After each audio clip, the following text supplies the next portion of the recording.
fiery horse with the speed of light, a cloud of dust, and a hearty hi-yo Silver, the Lone Ranger.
With his faithful Indian companion Tonto, the daring and resourceful masked rider of the plains led the fight for law and order in the early western United States.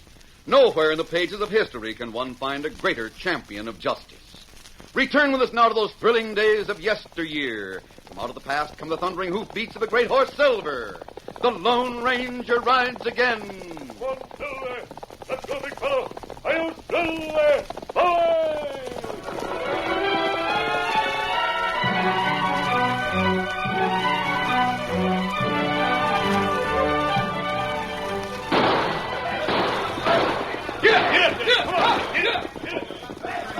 The two men, their faces hidden by gaudy bandanas, had held up the bank in Dodgeville and escaped into the hills.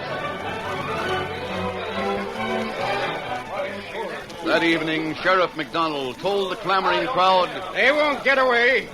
They've got to be close by. All we know is they were dressed like dudes and wore the brightest bandanas ever made.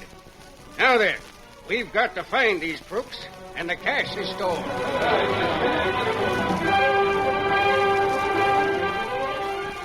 The manhunt got underway at once. The sheriff's men rode far and wide, little suspecting that the thieves had doubled back to Dodgeville with their loot. They were among the crowd that night when a crowd gathered to listen to Obidiah Jenkins. And this famous old Indian looked at me with tears in his eyes as he lay dying. He told me that I'd saved his whole nation. So the chief repaid me by giving Jenkins me was a lovable old rogue who had traveled the West for many years peddling his cure-all. He stood on a torch-lit platform in the center of a clearing at the edge of town. Now, my friends, before I introduce my famous Jenkins Indian Herb and Root Cure, before I introduce you to my liquid jump-up, I'll prove what I said is true by introducing the chief's daughter. Here she is, Princess Eyes like a lovely fawn. But me, I call her Ruth. The princess is going to entertain you with tribal chants and a little soft music. As Obidiah Jenkins continued his florid introduction of the lovely Ruth from the platform he'd erected at the roadside, two figures left the medicine wagon drawn up in a dark grove nearby. They were Moll Conrad and Joe Russell, the bank robbers. Let's get good under the bags. Now let's sneak into the crowd and get into town with them. They don't know us there, not in these clothes. What happened to that other bandana? I don't know. Must be in the pocket of one of the suits. But never mind that. Let's get out of here. I hate leaving that much money in that wagon overnight. The wagon will be here 2 days. The money's safer there than it'll be in the woods the way that posse's searching.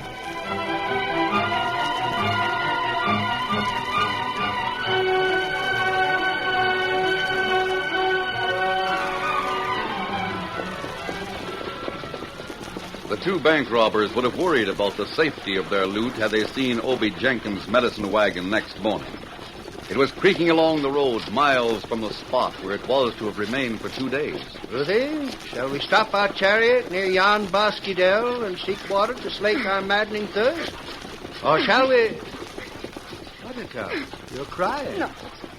Well, doggone. Oh, Bucephalus, oh. Well, what is it, Ruthie, pet? Nothing. Here, let me wipe those tears away. Father Obie, don't. Please. And please don't use that awful-looking bandana. You don't like this beautiful hunk of material? No. Kind of admire it myself. Found it last night near the wagon. One of the yokels must have dropped it. Now, see here, Ruthie, you got to tell me. What is it? Ruth cried and refused to talk at first, but finally she told him. When she had finished telling him, Obie was flabbergasted at what he had heard. Oh, doggone it, Ruthie, I didn't realize you weren't happy, or that you were ashamed of the way we live. I'm sorry. But you say, baby, you want to go to school, a good school like other girls. Yes. And come back and teach the Indian children? Yes, that's what I want to do, Father Obie. Then, by golly, that's what you're going to do. How? I'm not sure how, but you're going to. Oh. When we get to Frontier Town, I'll leave you at Ma Willard's boarding house so he can start studying right away. Meanwhile, well, I'll figure something. Now, baby, you stay here a minute. I'm going down and find me a stream with some water. Thank you, Father Obie, thank you. What a lying faker you are, Obie Jenkins. Going to send her to school, are you? How? Did you ever make a real honest dollar in your life? Well, yes, there was that time. No, guess you couldn't count on that. See, you never did. Of course, you could marry that widow in Carson City, and but that wouldn't be honest either. Got to keep this on the up and up, because it's for Ruthie, that's why. Now, let's see. You could look for gold someplace. That's one way. But then if you found it, you'd have to bend over for it, and your back's not in good condition.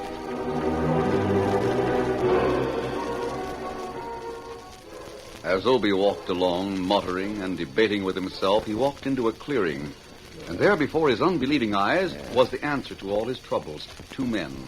A masked man and an Indian. Crooks without a doubt, with rewards on their heads. Big rewards, maybe. That was it. That's who they were. Doggone. The two that held up the bank in Dodgeville. The Lone Ranger and Tonto were occupied, and Obie realized his great chance. He accepted his role, a pawn of faith about to become a hero. Without hesitation, he put his hand into his pocket, pulled out the strange-looking miniature pistol he carried there, and went into action. Reach for the sky, you varmints! Your game is up. Kimasabi, what's this? What game are you talking about? Aha, cool ones, aren't you? I said reach for the sky. Well, that's a tall order. I don't think we will. Huh? But you gotta. I've got my gun on you. You call that a gun? Here, give it to me. No, you don't. Doggone you, give me back my gun. Here, Tonto, you take it. Kimasabi, this baby pistol. What's the idea of the scene, friend? This mask? There's a reason why I wear that. I know the reason. You two robbed the bank in Dodgeville yesterday. Oh, him think we robbed bank. That's funny. It wouldn't be funny just now if I'd been carrying my 44. I would have taken you like that. Then I'd get the reward and, well, what's the use? But we didn't rob the bank, so it would have done you no good. Are you a one-man posse? I'm a one-man bust. Poor little Ruthie. Oh, who's Ruthie? My sweet little Indian daughter, that's who. Now, doggone, don't laugh. Don't know why I'm going to tell you what I'm going to tell you. But life's got me talking to myself lately. And I need a better audience. Oh? I've got to tell somebody, so listen.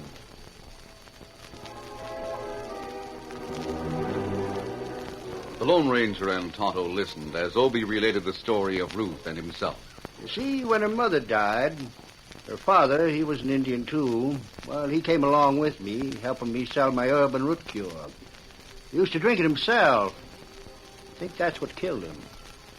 Anyway, he up and died on a summer morning 2 years later. So there I was with a sweet little papoose.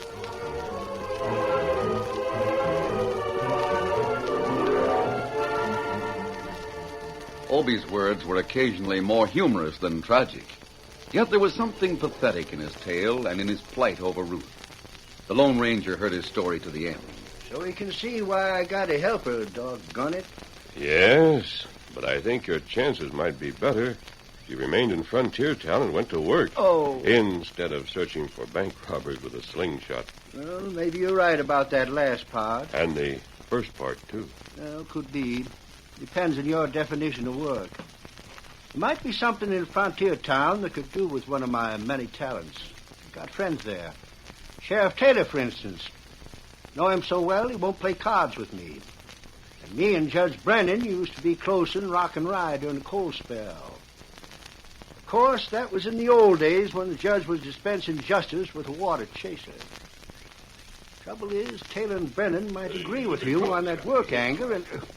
Well, doggone, imagine that. The two of them up and walk out on me. Better get on to Frontier Town, Jenkins. Come on, Silver. Come on, Scout.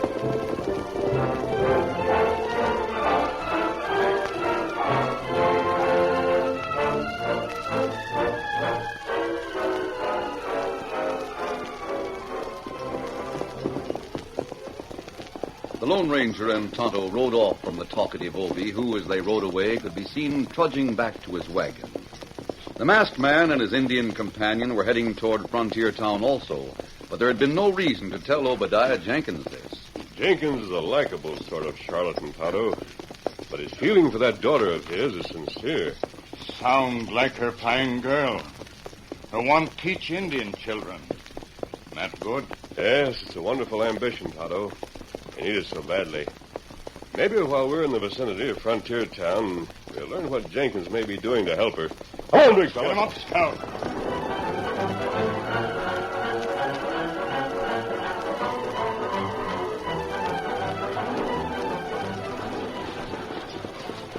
And Obi, back with Ruth and starting off again in his ancient wagon, began to form new ideas of how he could help here.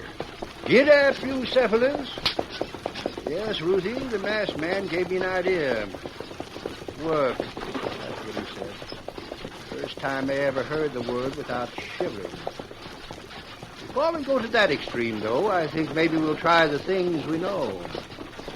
I haven't played poker in a long time.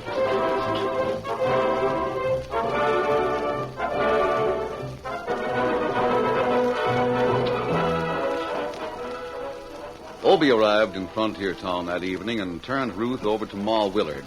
The woman and the girl took to each other on sight. Obi, not waiting to pay his respects to Judge Brennan, went down to the Silver Dollar Cafe to look up old friends. It was hours later when Obi, deep in a poker game, looked up and saw Sheriff Taylor and one of his deputies eyeing him from the door. There was a strange light in the eyes of the sheriff as he came toward the table. Sheriff Taylor and a deputy. Stars sure are coming out early tonight, aren't they? Hello, Obi. Better throw in your cards. Hi, Sheriff.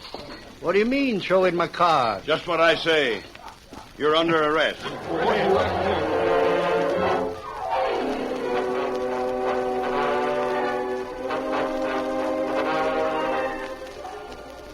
In his office, Sheriff Taylor handed the surprised Obi a piece of printed paper.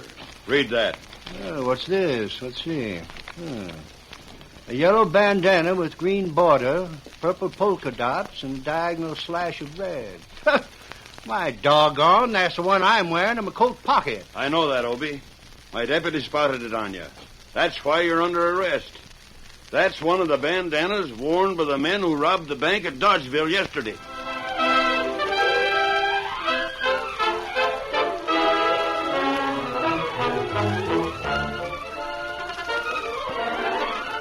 The curtain falls on the first act of our Lone Ranger story. Before the next exciting scenes, please permit us to pause for just a few moments.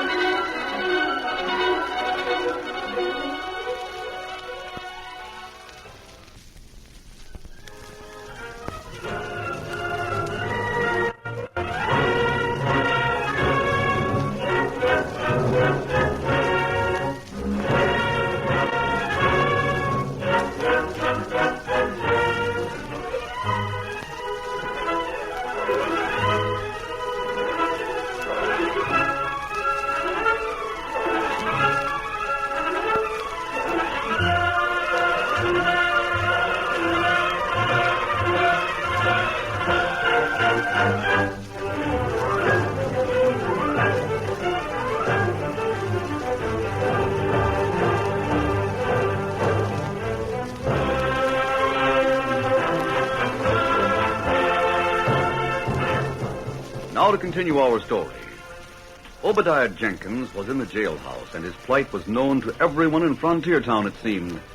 That is how Maul Conrad and Joe Russell, the bandits, learned where their quarry might be found. Figured right, Russ. He's in town all right. Wonder why he's in the Hoosgow, though. We better get out. They found the money, that's why. Well, maybe not. We can't run. Guys like Jenkins go to the Hoosgow all the time. Yeah, but where does that leave us? Looking for the wagon or waiting to see what's going on.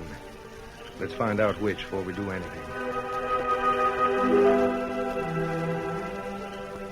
When the Lone Ranger heard from Tonto that Obie Jenkins had been arrested, he went into Frontier Town at once. His earlier concern for the man prompted this.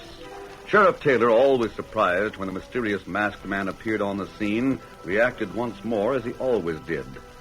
Loath to give information when the Lone Ranger entered his office by a back door, he soon found himself giving sympathetic ear to Obie's plea, but it was to the masked man that Obie addressed most of his words.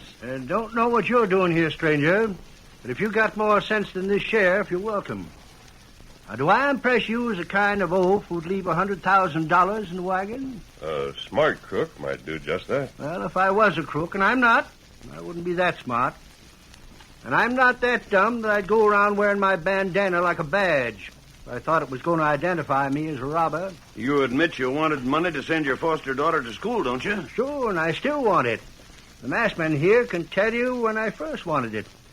That's when I tried to hold him for the same robbery you're holding me. That's right, Sheriff. Jenkins, I want you to tell me the truth for your daughter's sake. Were you mixed up in the robbery in any way? That too, Brute? Ah, what's the use? Course I wasn't. Take me to the... Hey, now where are you going? Sheriff, I'd like to speak with you alone over here. Sheriff, I think this man is innocent. And if it's possible, I'm going to prove it. I'll have Tonto get Judge Brennan. I want you to join him. I'll be waiting for you at my camp, and the three of us can...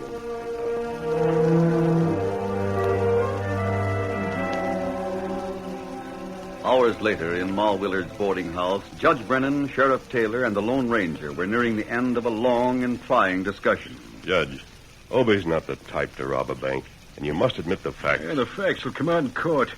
I'll admit to nothing but the evidence. Now lay off me. Judge, I arrested him, and in spite of the evidence I uncovered, I'd swear he isn't guilty. I think we all feel the same way. Hey, look, leave me out of this and do your swearing together. We're not asking you to subvert the law, Judge Brennan.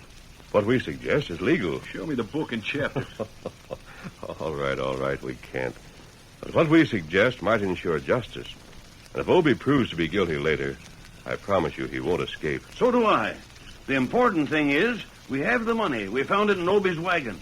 And we'll return it to the bank regardless of what happens. You know, in the old days, I used to think law was a matter of common sense. Lately, I've got to thinking it's more a matter of evidence. Yeah, maybe I could revert for a couple of days.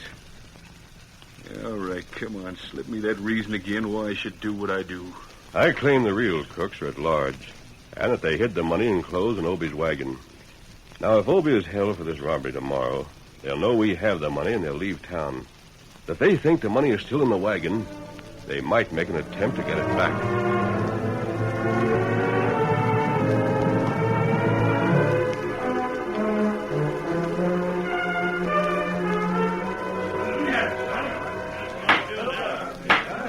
The courthouse in Frontier Town was crowded next morning when Obidiah Jenkins, flanked by Sheriff Taylor and a deputy, came before Judge Brennan.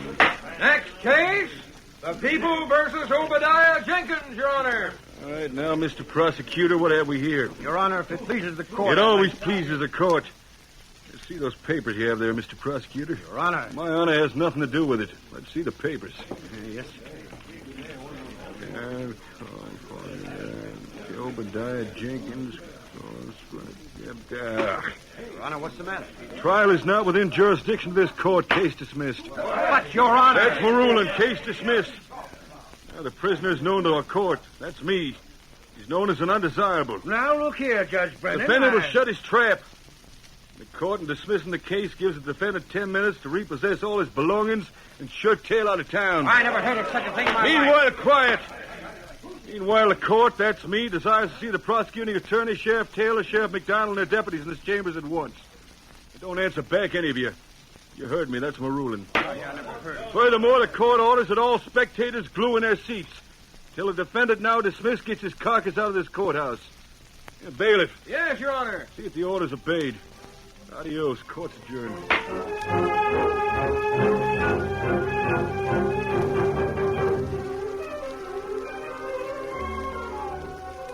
10 minutes later, the two crooks, Moll Conrad and Joe Russell, watched from the edge of town as Obidiah Jenkins and his rickety wagon creaked onto the Overland Trail.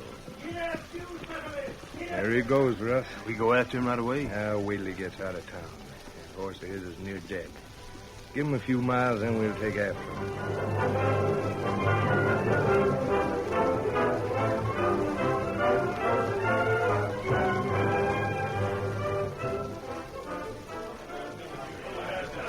Citizens of Frontier Town were aroused by Judge Brennan's decision and subsequent actions. A spontaneous indignation meeting had taken place, and as it neared its climax, Milo Phillips, the editor of the Southwest Bugle and now presiding, looked up. And now that Obie Jenkins has escaped, he's Sheriff McDonald of Dodgeville, just being released from Judge Brennan's chamber after more than an hour. Hey, tell us what happened, will you, Sheriff? Yeah, come on. It looks bad, don't he? I'll be brief because I'm too angry to talk much. All I can tell you is this. Judge Brennan freed the man who helped rob our bank in Dodgeville, and purposely kept us from going after him. You mean Jenkins has escaped with the money? Well, no. Judge Brennan's got it. He's turned it over at the bank.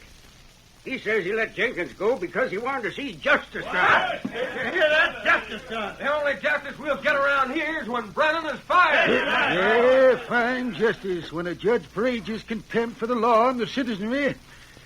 Where's Sheriff Taylor, McDonald? Well, he went out the back way. He rode off somewhere. Never mind the talk. Let's get after Judge Brennan. Yeah, the courthouse. Right, running out of town on a rail. Make him resign. That's right. Come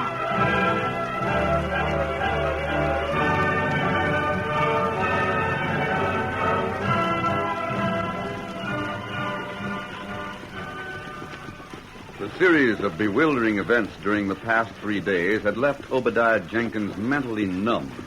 As he rode along the trail miles out of Frontier Town, only two thoughts were in his mind. Judge Brennan had freed him, but in freeing him, he had sent Obie off without permitting him to see his beloved Ruthie. Engrossed in his thoughts of the daughter he had left behind, Obie paid no heed to the sound of the horses overtaking him until they thundered up in front of the trudging Bucephalus. Ho, ho, ho, pull over there, you old crocodile. Come on, get down off that wagon. Oh, there. Oh. Is that a gun? Never mind, I see it is. Ah, the final act of my tragedy. What are you talking about? Get down off that wagon. I'll get down. Steady there. If you want to swap your horse for this museum piece, you... Hey, what are you doing climbing inside there? You wouldn't know, you old goat. Your partner hasn't much respect for age, has he? Shut up. Keep away from that wagon. You wouldn't be looking for $100,000, some dude clothes, and a couple of bandanas, would you? What'd you say? Hey, Moll, you hear that? Yeah, I heard it. You found that money. Where is it? I don't know where it is. Now, say, keep your hands off my person, Or you'll what? You don't want another bang in the face? Tell us. Where'd you put the money? Nowhere. They took it. Who took it? Yeah, maybe this will help him remember. A gun make me remember? Guns cause forgetting. Don't be smart. If you don't tell me where that money is, I'll shoot you down. No! My arm! A masked man. An Indian. I'll get them both. Easy, steady, big fella. So you're the two we're after, huh? Get up off the ground and get into that wagon. Where in heaven did you come from? You couldn't have come from anywhere else. You hear order. Get in wagon. You too, Obie. We're going back to Frontier Town. You'll save time if you carry Bucephalus.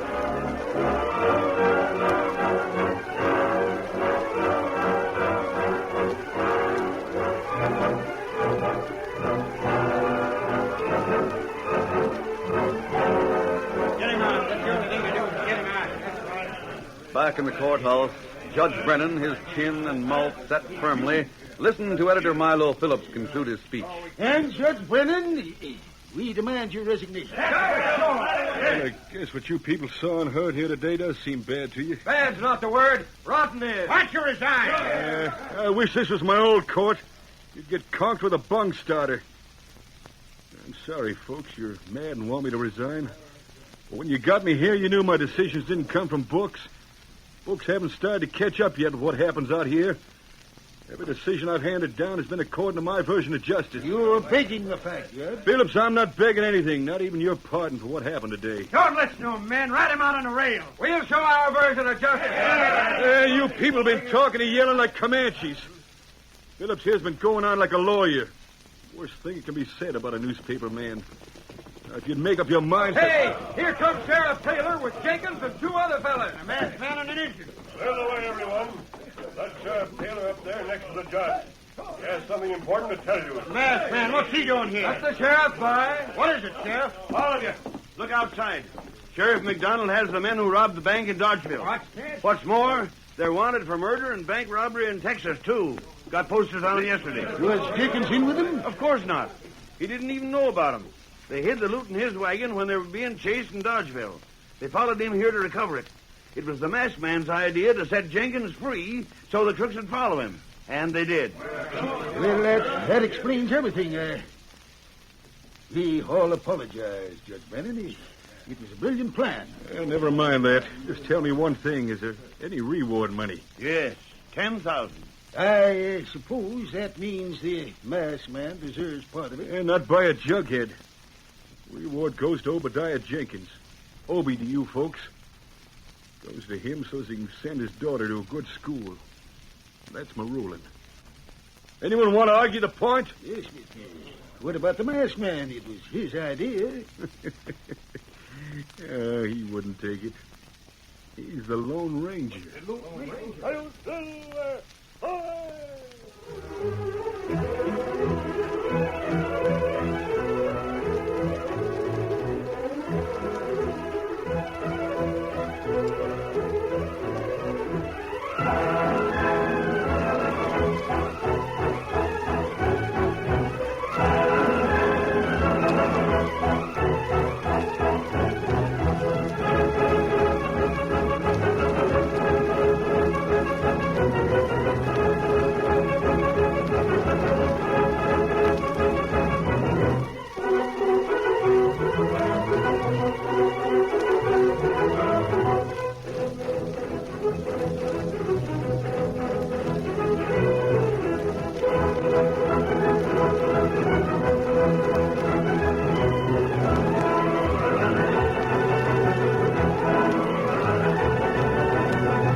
This is a George W. Trendle production, directed by Charles D. Livingston, edited by Fran Stryker, and the part of the Lone Ranger is played by Brace Beamer.